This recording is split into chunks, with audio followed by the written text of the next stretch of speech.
Nagsisimula ang magical warfare sa isang eksena kung saan may magkasintahan na mga high school students. Naglalakad sila papuntang school. Ang lalaking estudyante ay si Takeshi Nanase, na pumapasok sa kendo extracurriculars, habang ang babaeng estudyante ay si Ai Soshima. Ito ay talagang isang araw na walang pasok, ngunit dumating si Takeshi sa paaralan para sa pagsasanay sa kendo. Pagdating sa school, dumiretso si Takeshi sa dojo kung saan siya nagpa-practice. Nang bubuksan na sana niya ang pinto ng kwarto, biglang may babaeng nagngangalang Mui Aiba ang nagbukas ng pinto at nahimatay. Agad niya itong dinala sa school infirmary, ngunit noong araw na iyon, sarado ang paaralan kaya walang nagbabantay. Pagkahiga niya sa kama, nagdedeliryo siya at sumigaw. Sinabi niya na, "Kuya huwag kang umalis," at niyakap si Takeshi. Ngunit nang magising siya at imulat ang kanyang mga mata, nagalit siya kay Takeshi at tinutukan ito ng baril. Nang gustong magtanong ni Takeshi tungkol sa kanyang kalagayan, bigla itong bumagsak sa ibabaw ng kanyang katawan at aksidenteng nahalikan siya. Ngunit muling tinutok ni Mui ang baril sa kanya at binaril si Takeshi gamit ang magic light. Hindi nagtagal, dumating ang isang lalaking nagngangalang Suganashi Aiba na may dalang espada. Nakatatandang kapatid pala ni Mui ang lalaki. Pero sabi niya hindi niya kilala si Mui at hindi niya kapatid. Ayon kay Mui, ang mga alaala ng kanyang kapatid ay binago ng ghost trailers. Hindi nagtagal, dumating ang 3 pang estudyante sa infirmary. Pagkatapos, nang sinadya ni Takeshi na kunin si Mui upang tumakas sa bintana, pinagyelo ni Suganashi ang bintana upang hindi sila makalabas. Wala naman daw siyang balak na atakihin ang mga ito, gusto lang niyang matrap sila. Gayunpaman, isang lalaki na nagngangalang Oigami ang gustong hulihin si Mui, ngunit hinarang ni Takeshi. Agad siyang naglabas ng kahoy na espada para labanan siya. Kahit na kahoy na espada lang ang ginamit ni Takeshi, nagawa niyang talunin siya. Nang nagagalit si Oigami, biglang naglabas ng magic symbol ang kanang mata ni Takeshi, at nagawa niyang talunin si Oigami hanggang sa tumalbog ang kanyang espada at nabasag ang nagyelong bintana. Habang nasa labas ng paaralan, may isang lalaking estudyante na nagngangalang Kazumi Aida na karerating lang sa paaralan dahil nakakuha siya ng schedule para pumasok sa remedial classes. Habang naglalakad patungo sa school building, nakita niya si Takeshi na tumatakbo kasama si Mui. Gayunpaman, mayroong 4 na iba pang tao na humabol sa kanila. Isang babaeng miyembro na nagngangalang Hotaru Kumagai ang biglang humarap kay Kazumi sa pamamagitan ng pagpapakawala ng kanyang magic power sa pamamagitan ng kanyang sandata sa anyo ng isang syringe. Sa kabilang banda, sina Takeshi at Mui na tumatakbo, pagkatapos ay tumigil sa wakas. Sinabi ni Mui na siya at ang mga taong iyon ay mga salamangkero. Pagkatapos ay humingi siya ng paumanhin kay Takeshi dahil sa hindi sinasadyang paggawa niya sa kanya bilang isang magician. Ipinaliwanag ni Mui na ang bawat tao ay talagang may magic power, ngunit kapag ang mga tao ay nagsimulang lumaki, ang kanilang mga magical ability ay mawawala. Gayunpaman, kapag ang mga tao ay nakipag-ugnayan sa mahika mula pagkabata, hanggang sa pagtanda ay maaari silang maging mga salamangkero. Kaya, nakagamit si Takeshi ng magic power laban kay Oigami dahil binaril siya ni Mui ng magic gun habang nasa infirmary ng paaralan, at maaari siyang manalo laban kay Oigami gamit ang magic na yun. Ipinaliwanag din ni Mui na si Suganashi ay kasalukuyang nakakaranas ng pagkawala ng memorya dahil ang kanyang mga alaala ay binago ng ghost trailer. Ang mga taong kasama sa mga ghost trailer ay tinatawag na community of magicians. Gusto nilang baguhin ang mundo, dahil hindi gusto ng mga ghost trailer kapag palaging itinatago ng mga salamangkero ang kanilang pag-iral mula sa mga tao. Samantala, si Mui ay isang salamangkero mula sa Subaru Magic Academy. At doon, tinuruan ng mga estudyante kung paano makihalubilo sa mga ordinaryong tao. Hindi nagtagal, nilapitan sila ni Ai Soshima na may selos na mukha, na sinundan ng presensya ni Oigami at ang lalaking nakasalamin na nakahanap sa kanila. Inimbitahan ni Oigami si Takeshi na lumaban muli, sinabi niya na sila ni Takeshi ay parehong evasion magic user. Ang magic symbol pala na lumabas sa mata ni Takeshi kanina ay isang uri ng evasion magic. Ipinaliwanag ni Oigami na ang mahika ay maaaring makaiwas sa gumagamit ng iba't ibang mga pag-atake ng mahika ng kaaway.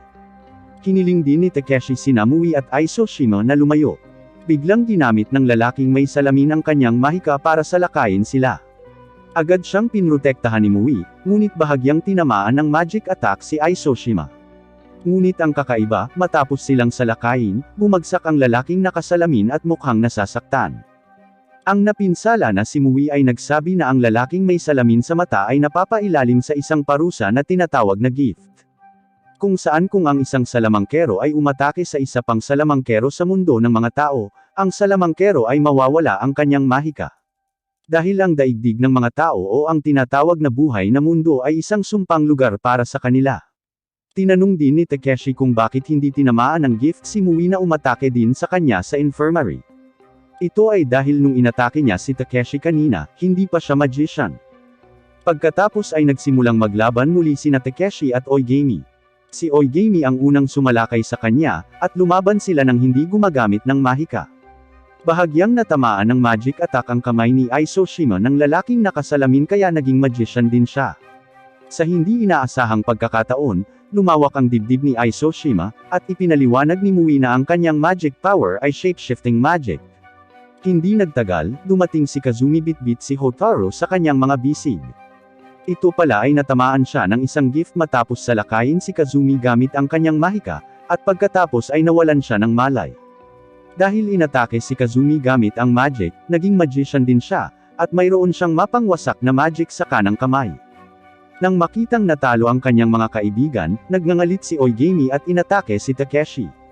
Gayunpaman, gumamit si Takeshi ng evasion magic para iwasan ang kanyang pag-atake.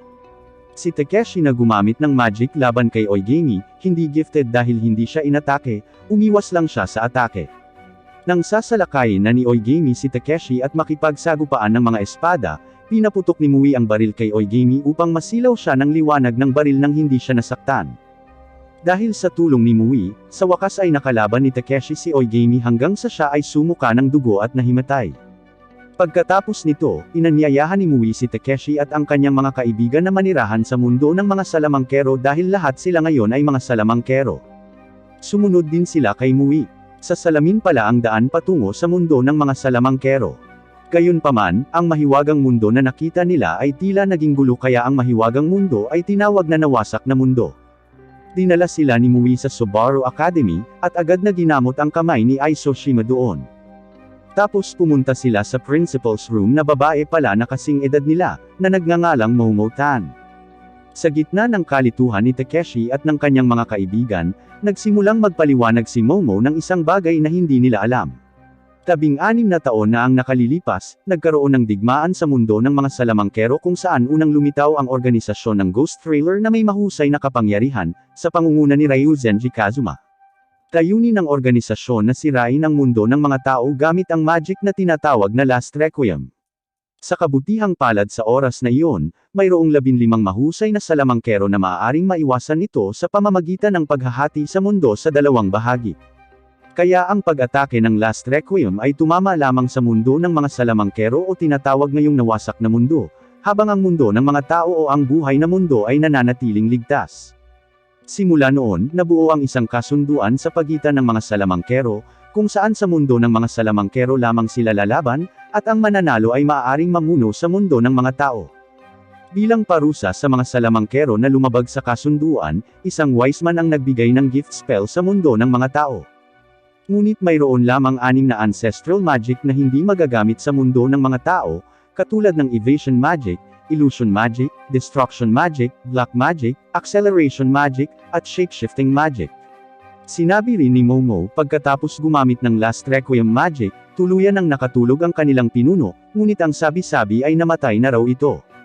Binigyan sila ni Momo ng 2 pagpipilian, kung mananatili sila sa Subaru Academy at matutong gumamit ng magic, o isuko ang kanilang magic at bumalik sa mundo ng mga tao. Inimbitahan ni Aisoshima si Takeshi na bumalik sa mundo ng mga tao, ngunit pinili niyang ipagpatuloy ang pag-aaral ng magic. Pumayag din pala si Kazumi sa pinili niya. Sa huli, napilitan si Aisoshima na sundan sila.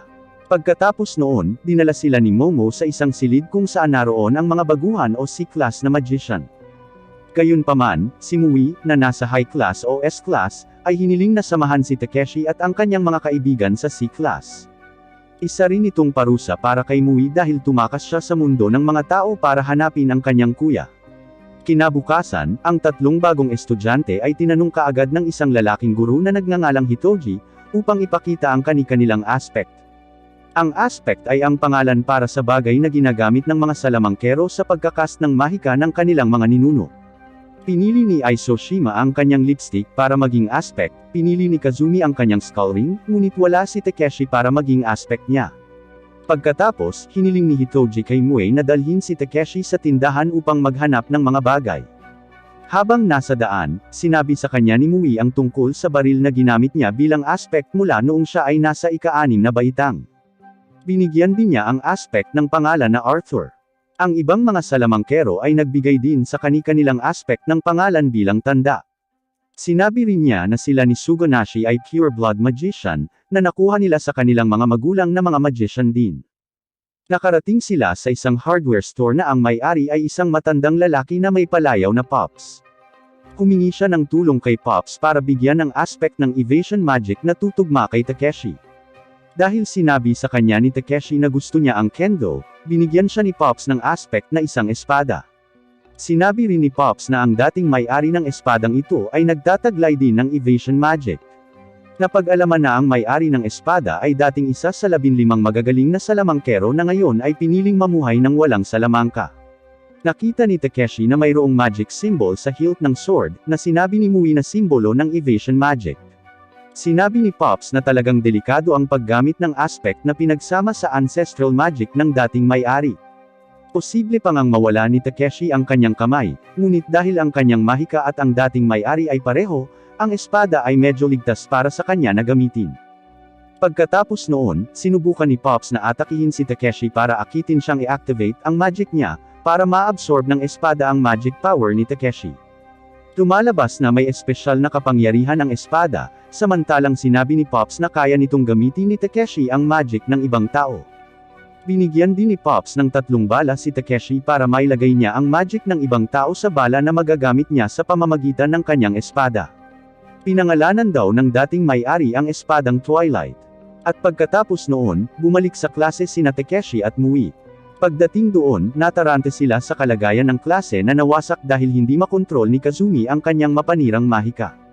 Kinabukasan, ipinaliwanag ni Hitoji sa 3 bagong estudyante na sa mundo ng mga salamangkero, mayroong higit sa 50 magical community. Gayunpaman, mayroon lamang 7 komunidad na nagiging mga internasyonal na asosasyon ng magician, o ang 7 pinakamalakas na asosasyon ng wizard, katulad ng Wizard Brace, Eclipse, Club Oz, Ancient Pendragon, Spriggan, Bishop of the Camelot, at Phoenix. Bagamat ang Ghost Trailer ay isa ring makapangyarihang komunidad ng magician, hindi sila kailanman nakikisalamuha sa ibang mga komunidad, kaya hindi sila maaaring isama sa listahan ng mga internasyonal na asosasyon ng salamangkero. Gayunpaman, iniisip lang ng Ghost Trailers na ang pinakamalakas na karibal nito ay ang kanilang komunidad, o Wizard Race. Lumalabas na sa kasalukuyan, sumali si Mui sa komunidad ng Wizard Race, na nakasentro sa Subaru Academy na ito. Marami pang miyembro ang ayaw sa kanya dahil traidor ang kapatid niya. Nang marinig ito, naalala ni Takeshi ang kanyang nakatatandang kapatid na si Gekko Nanase, na kasalukuyang hindi niya makasundo at tinawag pa niyang traidor si Takeshi. Makalipas ang ilang araw, bumalik na sila sa klase. Sa pagkakataong iyon, tila naging mas malapit sina Takeshi at Mui, na ikinainggit ni Aisoshima at naging awkward ang kanilang relasyon. Ang susunod na eksena ay isang flashback sa nakaraan ni Takeshi at Aisoshima. Matalik na magkaibigan silang dalawa mula pagkabata, at nagpapanggap lang silang nagde-date dahil napakaganda ng mukha ni Aisoshima, at maraming lalaki sa kanyang paaralan at mula sa ibang mga paaralan ang bumabagabag sa kanya. Pagkatapos ay nangangako silang maghihiwalay kung ang isa sa kanila ay makatagpo ng isang taong mahal nila. Sa bahay ni Takeshi, magkasamang naghahapunan sina Gekko at ang kanyang ina. Akala nila ay lumipat lang ng paaralan sina Takeshi at Aisoshima sa ibang lungsod at nakatira sa dormitoryo ng paaralan. Sinabi ni Gekko sa kanyang ina na dapat silang magkaayos ni Takeshi sa lalong madaling panahon. Flashback scene noong 2 years ago, noong malapit pa ang relasyon ni Gekko at Takeshi. Pareho pala silang mga kaibigan ni Aisoshima. Noong panahong iyon, nagustuhan ni Gekko si Aisoshima, at nagalit siya matapos malaman ang mga chismis na nagde-date sina Takeshi at Aisoshima. Hanggang sa nag-away silang dalawa, at aksidenteng naitulak ni Takeshi si Gekko hanggang sa mabundol siya ng sasakyan. Bumalik ang eksena sa kasalukuyan. Pumayag si Gekko dito dahil gusto lang niyang magpanggap sa harap ng kanyang ina. Sa totoo lang, galit na galit pa rin siya dahil kinuha niya si Aisoshima at na-disable ang mga binti niya. Kinabukasan, lihim na pinuntahan ni Mui ang isang babaeng manghuhula para malaman kung nasaan ang kanyang kapatid. Inilabas ng manghuhula ang kanyang card at sinabi sa kanya na nasa isang lugar siya ngayon, at agad niyang hinanap siya ng gabing iyon.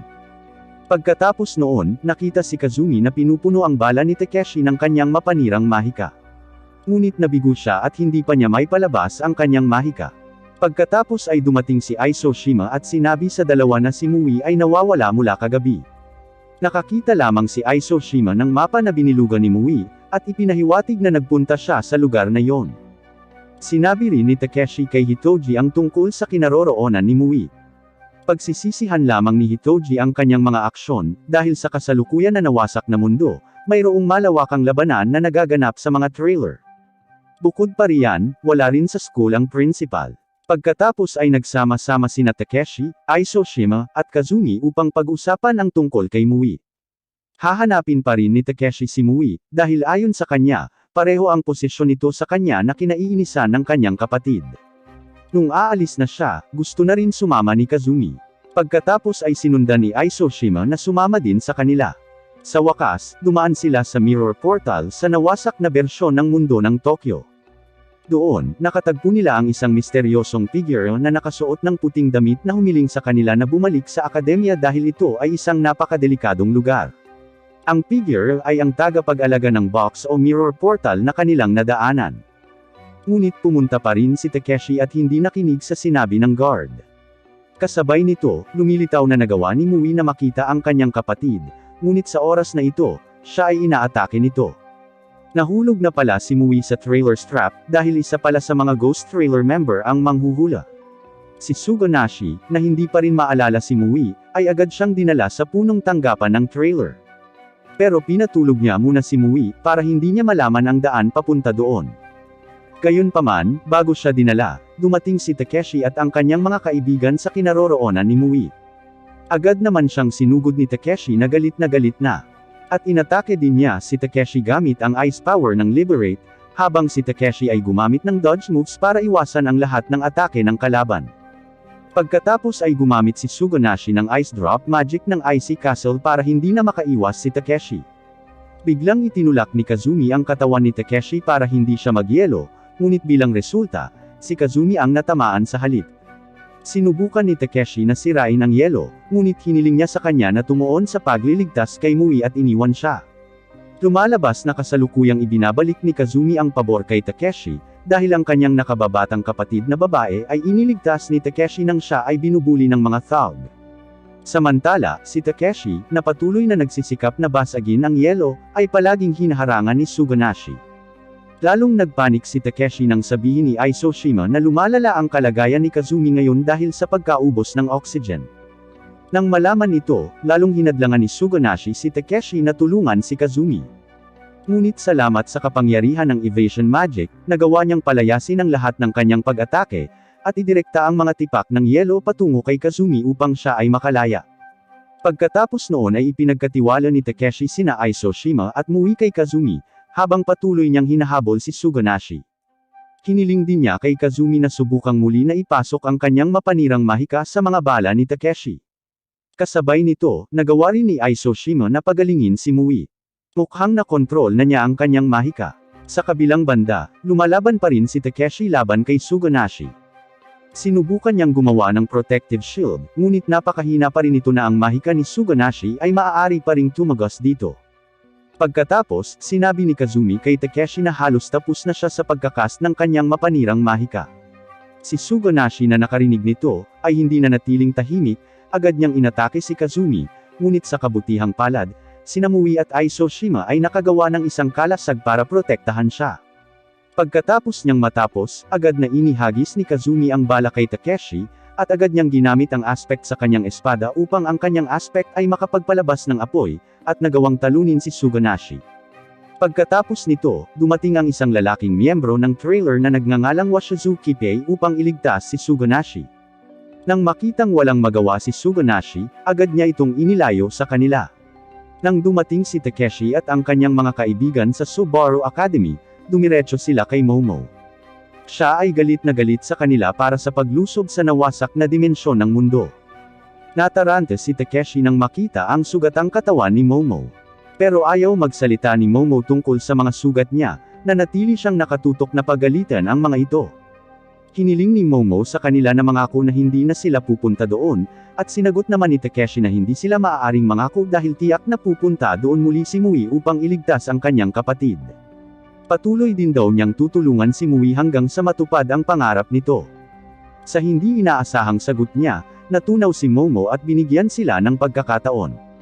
Sa kabilang banda, kausap ni Kippei ang babaeng manghuhula na nagngangalang V, na nag-frame kay Mui kahapon. Sinabi sa kanya ni Kippei na may lumaban kay Suganashi gamit ang Twilight Sword. Lumalabas na si V ay isang ghost trailer spy na nagtatrabaho sa Subaru Academy sa ilalim ng pangalang Violet. Hiniling din ni Kippei kay V na hanapin ang gumagamit ng Twilight Sword. Makalipas ang ilang araw, oras na para sa Ancestral Magic Test para sa Novice Class. Hiniling ni Hitoji sa mga estudyante na tumungo sa lungsod na ginawa gamit ang ilusyong mahika, upang makita kung gaano kalayo ang kanilang mararating sa lungsod na may malaking gusali bilang huling hangganan ng lungsod. At pagkatapos, nagsimula ang pagsubok, agad silang sumugod sa lungsod. Gayunpaman, ang daan patungo sa lungsod ay hindi madali dahil si Hitoji ay gumawa ng iba't ibang mga bitag at mga hadlang. Pagkatapos ay nagpasya ang mga estudyante na maghiwalay. Habang nagkakalat, aksidenteng nakita ni Takeshi si Oigami na nakasuot ng Subaru Academy uniform, ngunit nakakagulat na hindi siya nakilala ni Oigami. Tinatanong din niya kung bakit nasa school nila si Oigami na miyembro ng trailer. Sinagot lang ni Oigami na mali siya at iniwan siya. Samantala, sinusubaybayan ni Momo ang kanilang mga pagsusulit kasama si Hitoji, sinabi niya na ngayong taon, maraming mahuhusay na estudyante ang nasugatan sa magic exam. Tapos tinanong ni Momo si Hitoji tungkol kay Oigami. Siya ay tumugon na ang mga alaala ni Oigami ay binago upang payagan siyang pumanig sa Wizard Race at tulungan silang labanan ang Ghost Trailer. Ang susunod na pagsusulit ng mga mag-aaral ay susubok batay sa mahiwagang kapangyarihan ng kanilang mga ninuno. Kaya para sa mga salamangkero na may kapangyarihan sa pagbabago ng hugis ay dapat pumasa sa pagsubok sa labyrinth. Habang ang pagsubok ng may-ari ng mapanirang mahika ay nakikipagharap sa mga zombie. Ang mga nagtataglay ng acceleration at evasion magic ay kailangan ding pumasa sa sarili nilang pagsubok. Sa kabilang banda, nang hindi nila napapansin, 3 miyembro ng Ghost Trailer ang dumating sa Subaru Academy. Agad silang gumawa ng space erasing magic upang si Takeshi at ang kanyang mga kaibigan ay matipon sa isang lugar, na sa isang labyrinth. Doon, nakita si Aisoshima na tinutulungan ni Oigami, na muntik nang matamaan ang pag-atake ng test robot. Nagulat si Aisoshima kung bakit siya nasa kanilang paaralan, ngunit hindi niya ito maalala. Di nagtagal, nawala mula roon ang nasugatang si Oigami. Nakita ni Kazumi na nasa labyrinth si Aisoshima, hanggang sa wakas ay nagtipon doon si Takeshi at ang kanyang mga kaibigan. Nagpasya silang magtulungan para makaalis sa labyrinth at magtungo sa malaking gusali. Ngunit hinarang muli sila ng testing robot. Ang mga pag-atake ni Takeshi at Mui ay hindi gumana laban sa robot. Lumalabas na ang mga robot ay pinalakas ng magic power. Naghanda si Kazumi ng magic bullet, ngunit nagkamali siya sa paghagis. Sinubukan din ni Mui at Aisoshima na akitin ang robot para makuha ni Takeshi ang magic bullet. Agad na inatake ng robot si Mui at Aisoshima, pagkatapos ay dumating si Kazumi at inatake ng apoy ang robot. Sa kabilang banda, nakuha ni Takeshi ang bala at inilagay sa espadang Twilight. Agad niyang nilaslas ang robot hanggang sa masira ang katawan nito. Si V pala ang nagbigay ng magic power sa test robot, dahil gusto niyang makita kung gaano kalakas ang Twilight Sword. Matapos malaman ang kapangyarihan ng Twilight Sword, umalis si V, sinabing hindi niya hahayaan na magkaroon ng Twilight Sword ang sinuman, dahil siya lang ang maaaring magkaroon ng espadang iyon. Long story short, malapit na ang bagong taon. Inimbitahan ni Aisoshima si Takeshi na umuwi at ipagdiwang ang bagong taon kasama ang kanilang pamilya.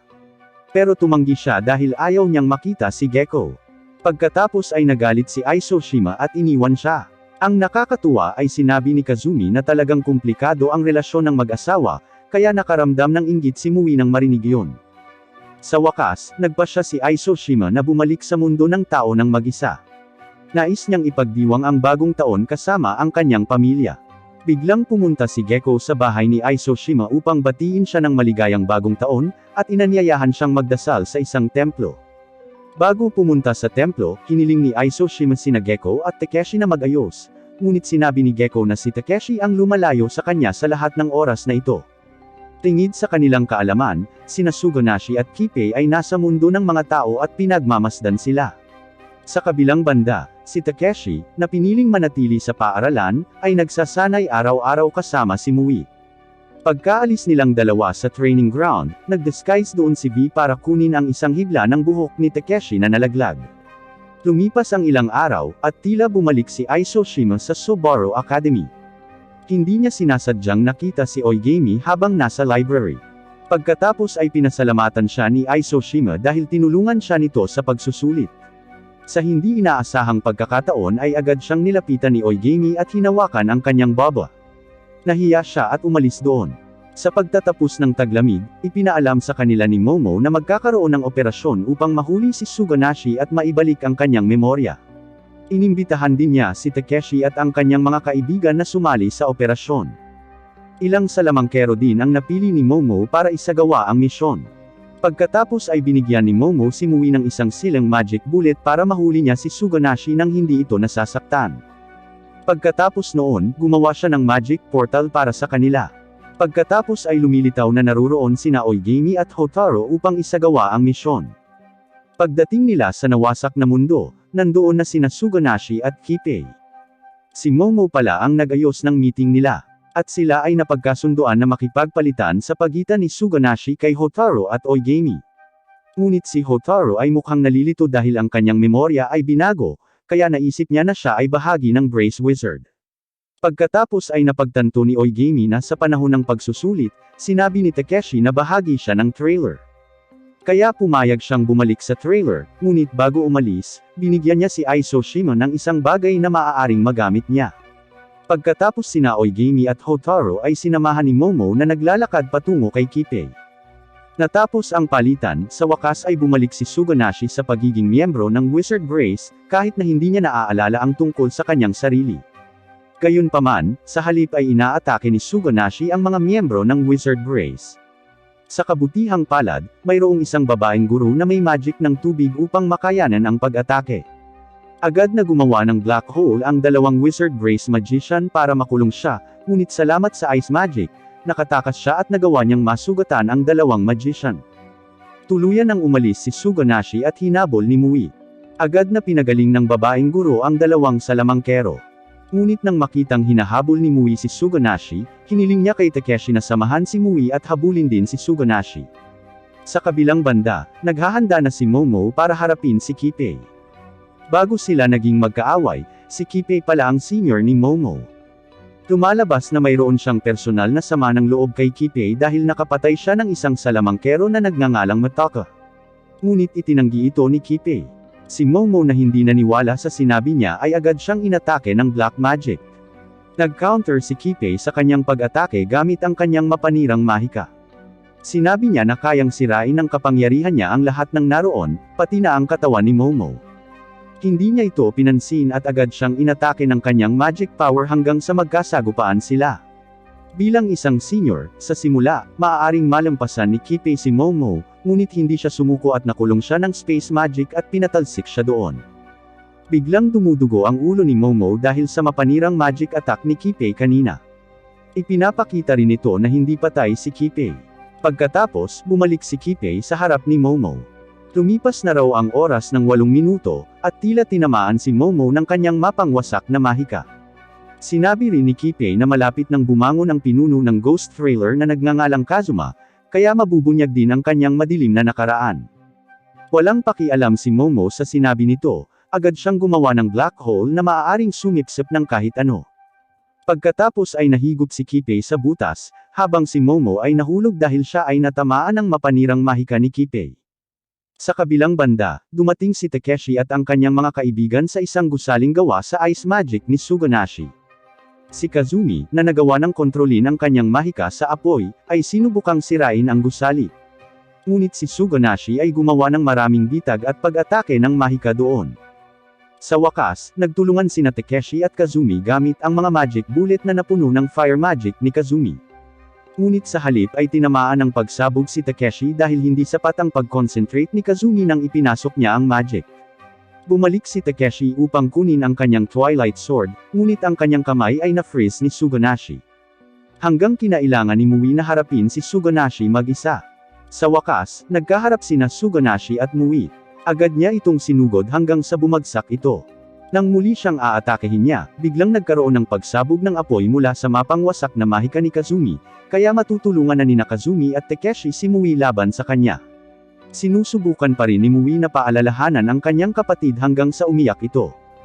Hindi namamalayan, napaluha rin si Suganashi. Nang makita ang pagkakataong ito, ginamit ni Mui ang silang magic na ibinigay ni Momo para atakihin siya.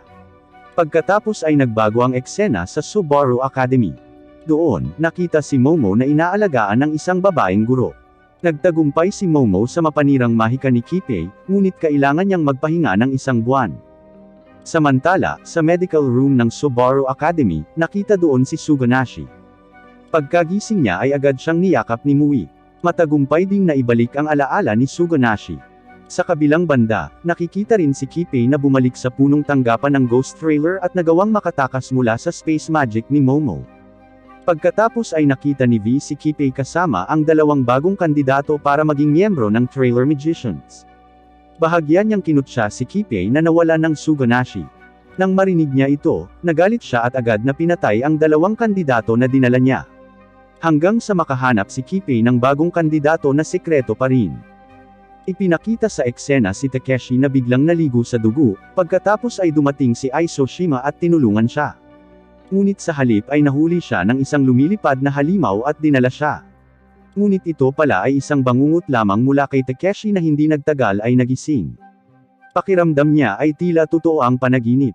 Nang tulog na si Takeshi, hinigop ng Twilight Sword ang liwanag mula sa katawan ni Takeshi tapos may babaeng nakaputing dress na lumapit sa kanya habang tulog pa ito. Kinabukasan, si Takeshi ay nanaginip muli, ngunit sa pagkakataong ito siya ay nasa ulap. Pagkatapos, naroon si Mui na tumatakbo papunta sa kanya, ngunit gusto niyang pumunta sa higanteng puding sa likod ni Takeshi. Ngunit nang abutin niya ang puding, nahulog siya mula sa itaas ng mga ulap. Si Takeshi na nanaginip ng masama, nagising sa kanyang pagkakatulog at saka lumabas ng kwarto at sinalubong si Suganashi. Sinabi ni Takeshi na lately, na naginip siya ng masama. Sumagot si Suganashi na maaaring mangyari ang mga bangungot dahil sa mahika. Pero kung curious siya, pwede niyang tanungin ang babaeng nurse sa school na nagngangalang Hyudo. Kinabukasan, nagulat si Takeshi sa na-spray na paa ni Mui dahil nahulog siya sa cafeteria habang nakapila para sa puding. Biglang nahulog si Takeshi at nawala ng malay. Nanaginip na naman siya ng kakaiba, nakita niyang nandoon si Kipei kasama ang dalagang nakaputing damit. Si Hyudo na nandoon ay nasulyapan pa ang dalagang nakaputing damit hanggang sa sapilitang ginising nito si Takeshi. Pinagalitan din siya ni Hyudo dahil hindi niya sinabi ang tungkol sa panaginip niya. Dahil maaaring mamatay si Takeshi dahil sa bangungot na nagmula sa Twilight Sword. Ang bangungot na mayroon si Takeshi ay nightmare magic. Ang mahika na iyon ay maaaring gawing totoo ang isang bangungot. Sinabi ni Hyudo na dapat niyang itabi ang Twilight Sword kapag siya ay matutulog na. Kung ang espada ay sumisiksik ng magic ni Takeshi ng tuloy-tuloy, maaari siyang mamatay. Sa gabi, inilagay ni Takeshi ang kanyang Twilight Sword malapit sa kanya nang siya ay matutulog. Dahil dito, nagkaroon ulit siya ng bangungot. Kinabukasan ay hiniling si Takeshi na makipagkita kay Momo sa opisina ng prinsipal. Hiniling sa kanya ni Momo na iabot ang kanyang espada kung ayaw niyang sundin ang utos ni Hyudo. Tinanong ni Takeshi kung maaari niyang baguhin ang hinaharap na mangyayari kapag bumalik ang bangungot. Paliwanag ni Momo, ang babaeng nakasuot ng puting damit na madalas niyang makita ay ang tao mula mismo sa Twilight Sword. Para mawala ang panaginip niya, dapat kaya niyang talunin ang dalaga sa panaginip niya. Ngunit hindi ito isang madaling bagay dahil kailangan ni Takeshi na gumastos ng maraming enerhiya at kapangyarihan ng mahika. Ngunit kung matalo si Takeshi, mamamatay siya. Ngunit nangako si Momo na aalagaan si Takeshi at hindi niya hahayaang mamatay. Pagkatapos noon, dinala ni Momo si Takeshi sa infirmary para patulugin, at tutulungan din siya ni Mui. Ipinaliwanag ni Momo na ang relasyon ng isang salamangkero at ng kanyang aspect ay parang relasyon ng magulang at anak. Kapag nagkita na sila, hindi na sila makakatakas. Pagkatapos ay nagtulungan sina Momo at Hyudo gamit ang kanilang mahika para tulungan si Takeshi. Hindi nila alam, pinagmamasdan sila ni V mula sa building room. Nang tulog si Takeshi, napanaginipan niyang makita si Mui. Bigla silang lumipat sa isang dalampasigan kung saan may babaeng nakaputing damit na nakaupo sa isang swing. Ngunit papalapit na si Takeshi, bigla silang lumipat muli sa iceberg. Doon, nakita ni Takeshi ang kanyang ina na humihingi ng tawad dahil wala siyang ibang pagpipilian. Nang banggitin ng kanyang ina ang pangalan ni Gekko, agad na nawala ang figure. Pagkatapos ay nakatanggap ng atake si Takeshi mula kay Gekko habang may dalang magic sword na pinangalan ng Angel. Pagkatapos ang figure ni Gekko ay naging figure ng isang batang babae na nakasuot ng puting damit. Sinabi ng batang babae na si Takeshi ay hindi karapat-dapat na gumamit ng Twilight Sword. Nang maglalaban na si Takeshi at ang babaeng nakaputi, nakita silang dalawa na may hawak ng Twilight Sword. Ngunit ang batang babae na may puting damit ay maaaring mas mahusay na gumamit ng Twilight Sword kaysa sa kanya, maaari pa niyang baguhin ang hugis. Si Mui na tumulong kay Takeshi, ay napinsala din na nagpababa ng kanyang lakas. Kung si Mui ay gumawa ng masyadong maraming magic, maaari siyang mamatay. Hiniling ng babaeng nakaputi kay Takeshi na sumuko, ngunit ipinagbawal ito ni Mui. Tapos naglaban ulit silang dalawa, pero sa huli, natalo si Takeshi sa babae. Saka naalala ni Takeshi ang sinabi ni Momo na ang relasyon ng isang salamangkero at ng kanyang aspect ay parang relasyon ng magulang at anak na hindi mapaghihiwalay. Kaya agad siyang humingi ng tawad sa batang babae dahil hindi niya maibibigay ang gusto nito. Sa ngayon, ginamit lang ni Takeshi ang Twilight Sword nang hindi kinikilala ang pag-iral ng babae. Maging ang pangalang Twilight ay regalo ng dating salamangkero. Pagkatapos, sinabi ni Takeshi na pinangalanan niya ang espada na Toho. Sa wakas, ang batang babae ay naging isang espada muli at pumayag na si Takeshi na ngayon ang bagong may-ari. Lumipas ang isang buwan. Sa oras na iyon, ang Subaru Academy ay naghahanda na tumanggap ng mga bagong estudyante.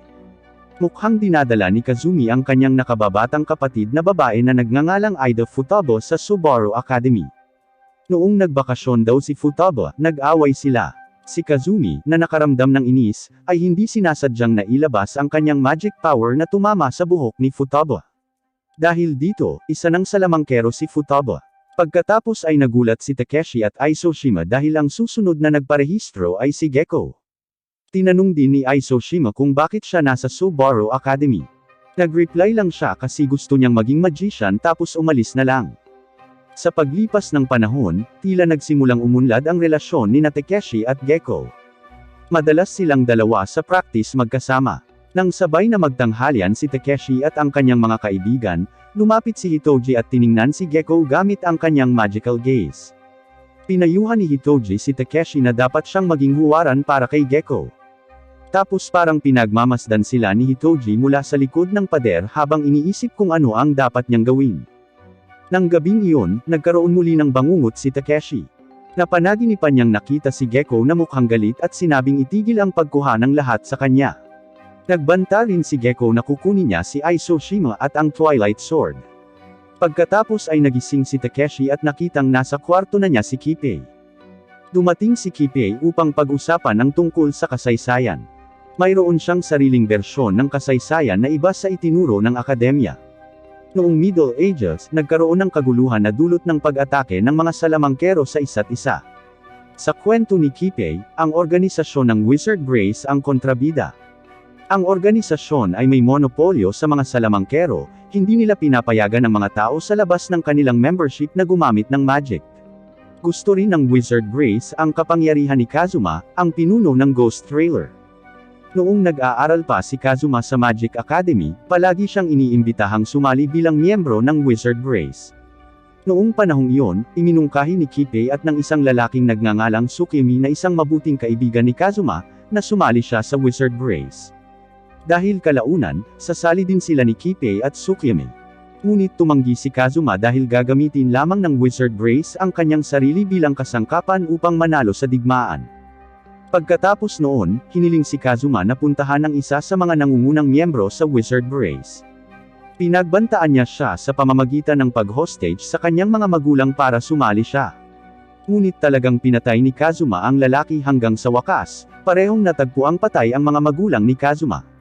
Simula noon, nagrebelde si Kazuma at nilabanan ang wizard race.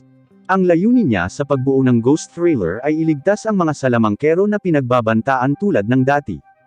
Nang marinig ang kwento ni Kippei, tinanong din ni Takeshi kung nakapatay si Kazuma ng maraming salamangkero sa panahon ng digmaan. Sumagot si Kippei na pinapatay lang ni Kazuma ang mga salamangkero ng wizard race na nakapatay ng marami pang salamangkero. Noong panahong iyon, isang malaking digmaan ang nagaganap sa pagitan ng ghost thriller at ng wizard race. Hanggang sa malapit nang matapos ang digmaan, kinailangan ni Kazuma na harapin ang isa sa 15 magagaling na salamangkero na dating nagmamay-ari ng Twilight Sword, isang babaeng nagngangalang Yuko. Ngunit nang sasalakayin na ni Kazuma si Yuko, hindi inaasahang naprotektahan siya ng sarili niyang matalik na kaibigan, si Tsukimi. Hanggang sa napatay si Tsukimi ng Requiem Magic ni Kazuma. At ang mas nakakagulat pa ay Chiga Yuko ang pangalan ng dating may-ari ng Twilight, pero nang piliin niyang manirahan sa mundo ng mga tao, pinalitan niya ang pangalan niya ng Nanase Yuko, na ina ni Takeshi. Sinabi rin ni Kippei na si Tsukimi ay matalik na kaibigan ni Kazuma, ngunit umibig siya kay Yuko at nagtaksil at namatay pa para protektahan siya. Tinanong din ni Takeshi kung bakit sinabi sa kanya ni Kippei ang lahat ng mga bagay na ito. Sumagot siya na gusto niyang imbitahan si Takeshi na sumali sa ghost thriller. Agad niyang tinanggihan ang alok. Dahil tinanggihan ni Takeshi ang kanyang alok, hiningi niya ang Twilight Sword na may dahilan para alalahanin ang pagmamahalan ni Tsukimi at Yuko. Tumanggi si Takeshi na ibigay ang espada. Pagkatapos ay binigyan siya ni Kippei ng oras para isipin kung sasali ba siya sa wizard race o sa ghost thriller. Kinabukasan, dumiretso si Takeshi kay Momo at tinanong kung ang kanyang ina ay isang salamangkero mula sa wizard race. Kinumpirma ito ni Momo pagkatapos ay nag-activate ang magic symbol sa mga mata ni Takeshi. Hindi na itinuloy ni Takeshi ang tanong niya at piniling umalis doon. Samantala, sa komunidad ng ghost thriller, makikita si Kazuma na nagsisimulang magising mula sa kanyang mahabang pagtulog. Sa ganoong paraan, magaganap ang susunod na malaking digmaan sa pagitan ng mga salamangkero. Sa kabilang banda, habang nagmumuni-muni si Takeshi sa kanyang paaralan, biglang nagkaroon ng matinding pagyanig doon. Ang pagyanig pala ay dulot ng isang pulang dragon na lumitaw sa panaginip ni Takeshi. Agad silang sinalakay ng dragon gamit ang pagbuga ng apoy. Sa kabutihang palad, nakatakas ang mga estudyante. Sabay-sabay na lumabas sa school ground ang isang grupo ng mga taong nakasuot ng pulang damit. Dito, makikita na maraming nanghihimasok sa Subaru Academy ang nagkukunwaring mga estudyante. Agad nilang nilusob ang mga estudyante kabilang na si Kazumi na naghahanap sa kinaroroonan ni Futaba. Nang makita ang kaguluhan, hinanap ni Takeshi ang kinaroroonan ni Gekko kasama si Aisoshima. Samantala, hinahanap ni Mui si Suganashi. Sa kabilang banda, si Hitoji ay tila inatake ni Gekko. Nang hahanapin ni Mui si Suganashi, nakaharap siya ng 3 tao na naka-red robe. Di nagtagal, dumating si Suganashi at nagawang protektahan siya. Si Momo ay binisita ng 3 tao na naka-red robe, ngunit agad niyang nalaman na sila ay mula sa komunidad ng Pendragon na nagpasya na makipagtulungan sa ghost thriller. Gumawa ng space ang isa sa mga miyembro ng Pendragon para hindi magamit ni Momo ang kanyang magic power. Ngunit nang siya ay aatakehin na ng isa sa kanila, ang kanilang mahika ay hindi rin magagamit. Napakalakas pala ng black magic ni Momo, at nagawa niyang tanggalin ang espasyong nilikha ng Pendragon. Sinabi rin ni Momo na nagpapanggap lang siya na hindi niya magagamit ang kanyang mahika. Gumawa din siya ng maliit na butas para ma-absorb ang kanilang mahika. Dahil dito, ang 3 tao ang kailangang pumasok sa black hole ni Momo. Hindi nagtagal ay binuksan na rin ni V ang kanyang disguise sa harap ni Momo. Inilabas ni V ang isang nilalang na tinatawag na Valkyrie na agad namang umatake kay Momo. Pagkatapos ay kinuha ni V ang kanyang nilikha na pinangalanang Wyvern sa anyo ng isang higanteng pulang dragon. Sa infirmary ng paaralan, nakitang ginagamot ni Hyudo ang mga estudyanteng nasugatan sa pag-atake. Pagkatapos ay dinala si Kazumi sa infirmary ni Namui at Suganashi. Samantala, sa wakas ay nakita ni Takeshi at Aisoshima si Gekko. Noong panahong iyon, inamin ni Gekko na miyembro talaga siya ng ghost thriller. Agad niyang inatake si Takeshi sa napakabilis na paggalaw. Na-overwhelm si Takeshi, kahit na mayroon siyang evasion magic. Nang bumagsak siya, sinaksak siya ni Gekko gamit ang kanyang espada sa balikat. Agad siyang pinrotektahan ni Aisoshima, ngunit hiniling siya ni Takeshi na umalis dahil lalabanan niya si Gekko. Pero sinabi ni Gekko na hindi niya papatayin si Takeshi, kukunin lang niya ang Twilight Sword na gusto ni V. Inimbitahan din ni Gekko si Aisoshima na sumali sa trailer. Ito ay ginawa ni Gekko para maramdaman din ni Takeshi ang pagkawala ng lahat. Pagkatapos, ipinakita ni Gekko ang pambihirang kapangyarihan ng kanyang espada na maaaring maging mga pakpak, para makakilos siya ng mabilis. Matapos mapabagsak si Takeshi, pinilit ni Gekko si Aisoshima na sumama sa kanya. Ngunit tumanggi siya at tumakbo kay Takeshi at hinalikan siya. Pagkatapos noon, na-activate ang shape-shifting magic ni Aisoshima hanggang sa maging kamukha niya ang anyo ni Takeshi. Nang makita ito, nagseselos si Gekko kaya sinaktan niya ito na kahawig ni Takeshi. Hanggang sa wakas, nakuha ni Gekko si Aisoshima at ang Twilight Sword mula roon. Habang nanghihina si Takeshi, sinalubong siya ng anyo ng tao na si Toho, na nagpaalam sa kanya ng hinaharap na malapit ng patayin ni Gekko ang kanyang ina. Nahanap na rin siya ni Mui, na naghahanap kay Takeshi. Pero nandoon din si V. Agad na tinutok ni Mui ang kanyang baril kay V. Ngunit inilabas niya ang kanyang magic card na maaaring maglabas ng mga halimaw. Habang nakikipaglaban si Mui ay agad na inilayo ni V doon ang katawan ni Takeshi. Nang makita ito, gusto ni Mui na habulin siya, kahit na ang kanyang posisyon ay nahihirapan sa oras na iyon. Akmang sasalakayin siya ng halimaw, biglang may magic power na umatake sa nilalang hanggang sa madurog ito. Galing pala sa tatlong babaeng naka-red robe ang magic. Agad silang gumawa ng wind magic para salakayin si V hanggang sa tumakas ito at binitawan si Takeshi. Pagkatapos ay natauhan si Takeshi, at lumapit sa kanila ang tatlong tao na naka-robe. Ang tatlong tao pala ay mga salamangkero mula sa komunidad ng Camelot. Ang isa sa kanila ay pinangalan ng Kisaki Ina. Ilang sandali pa ay dumating si Suganashi sa kinaroroonan ni Mui, kilala na pala nila ni Ina ang isa't isa. Si Ina ay dating kasintahan ni Suganashi. Sinubukan ding tumayo ni Takeshi, ngunit wala na siyang lakas hanggang sa tuluyang mahulog. Gumawa rin sila ng mahika para dalhin si Takeshi sa infirmary ng Camelot para gumaling. Habang papaalis na si Mui, nakita niya ang nahulog na bagay ni Aisoshima. Regalo iyon ni Oigami nang mag-member swap sila. Samantala, nagsimulang magising si Takeshi, na nasa treatment room ng Camelot. Ang silid ng paggamot ay nasa mundo ng mga tao. Hindi nagtagal, dumating si Kazumi upang bisitahin si Takeshi at agad na sinabi sa kanya na si Futaba ay kinuha ng dalawang tao na nakasuot ng itim na suit na nagsasabing sila ay mula sa Inspection Bureau. Nang gustong makalapit ni Kazumi, inatake nila siya. Ipinaliwanag ni Mui na ang Inspection Bureau ay bahagi ng Wizard Race upang bantayan ang mga salamangkero na may pambihirang kakayahan. Sinabi rin niya na pinayuhan ni Suganashi na huwag makipag-ugnayan sa kanila. Ngunit sinubukan ni Takeshi na pakalmayan si Kazumi sa pamamagitan ng pagsasabing sa ngayon, mas ligtas si Futaba sa kanila.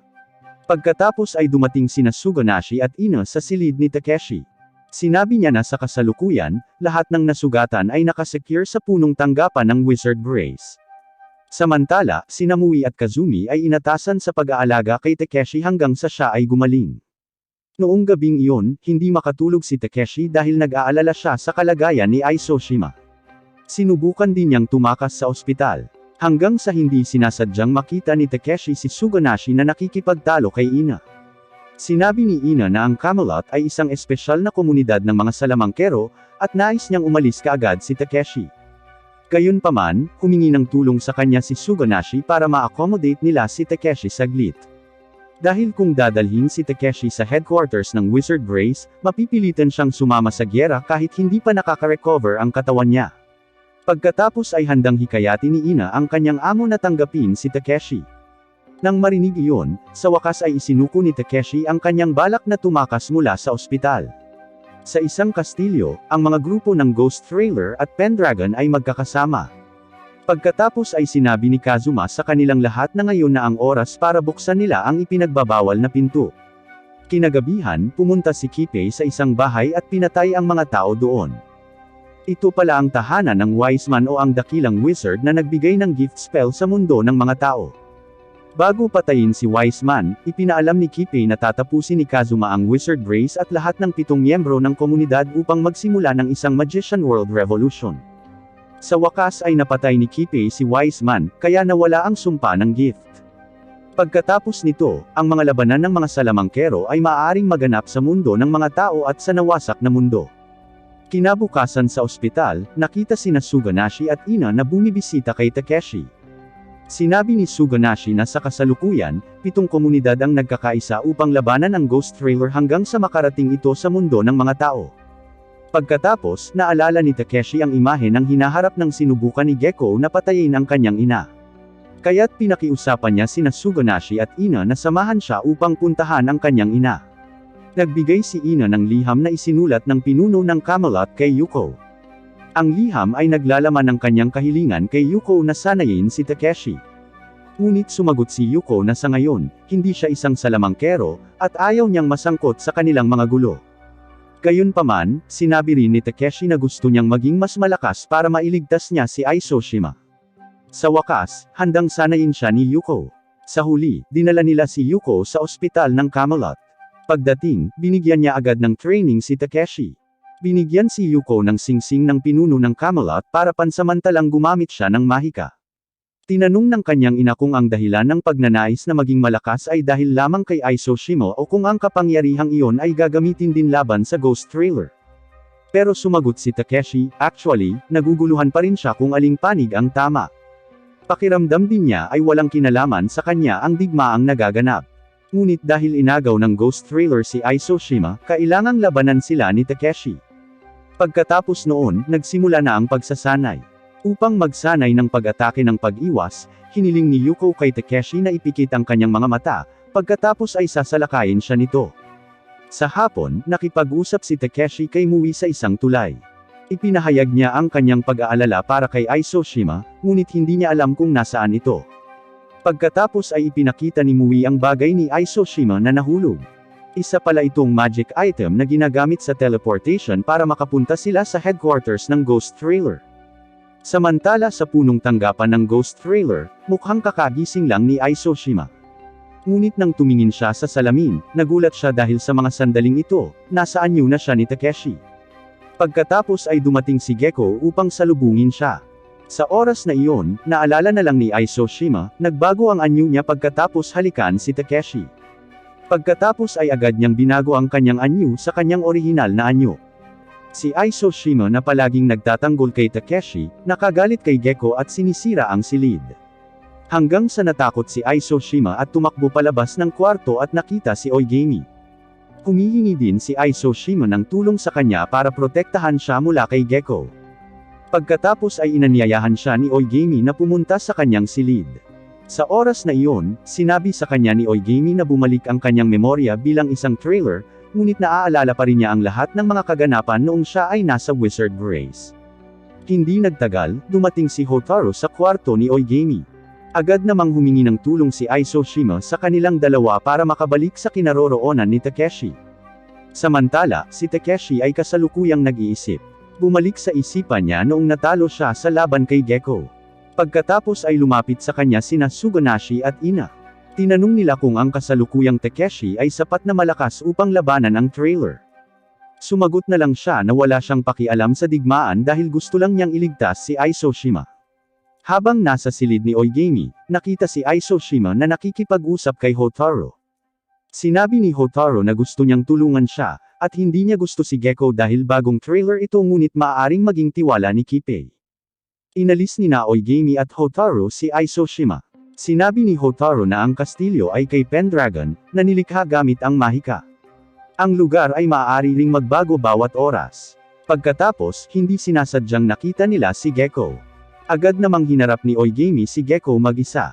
Nakita ni Gekko si Aisoshima na nagtatago, ngunit agad niyang hinalikan si Hotaru para mag-transform siya bilang Hotaru. Nang mahanap siya ni Gekko, nakita lang niya ang embodiment ni Hotaru. Sinabi rin niya na tumakas si Aisoshima, kaya nagawa niyang lokohin siya hanggang sa sumama na lang siya kay Oigami. Nang malapit na silang dalawa sa labas ng kastilyo, biglang pinaalis ni Kippei si Oigami. Kaya kinailangan ni Aisoshima na ipagpatuloy ang kanyang pagtakas ng mag-isa. Gayunpaman, tumatakbo lang siya ng paikot-ikot sa kastilyo.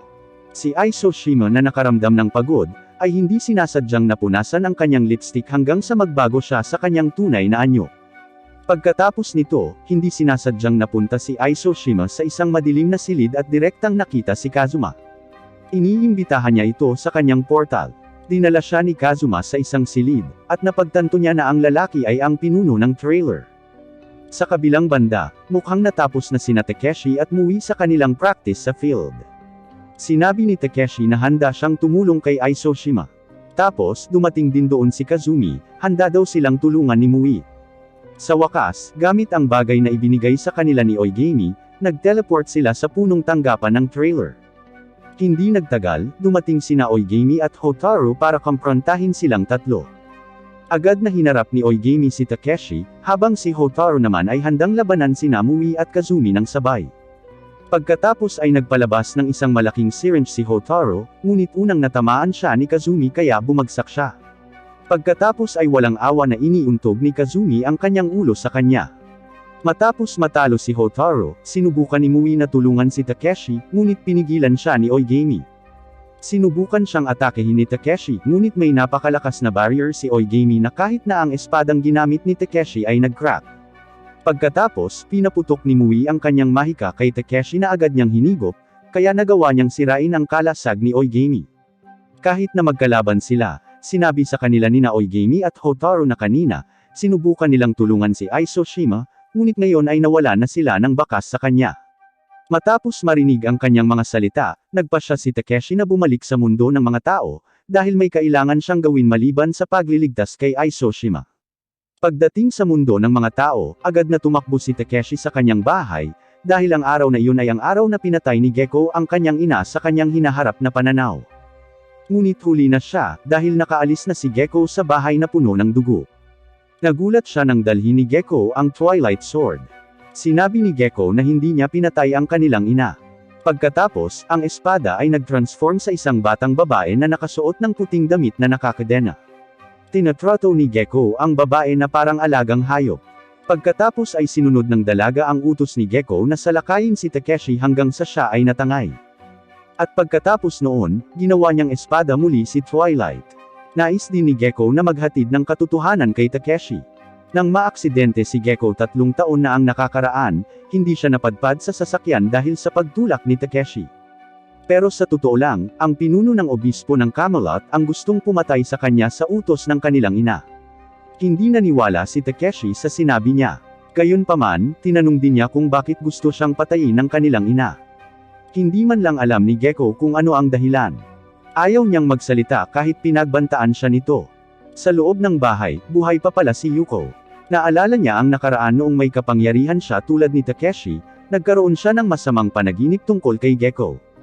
Sa oras na iyon, sinabi lang ni Yuko na may kailangan siyang gawin. Naglaban sa ere sina Gekko at Takeshi. Sa labanang ito, tila lumakas si Takeshi para makasabay sa bilis ni Gekko.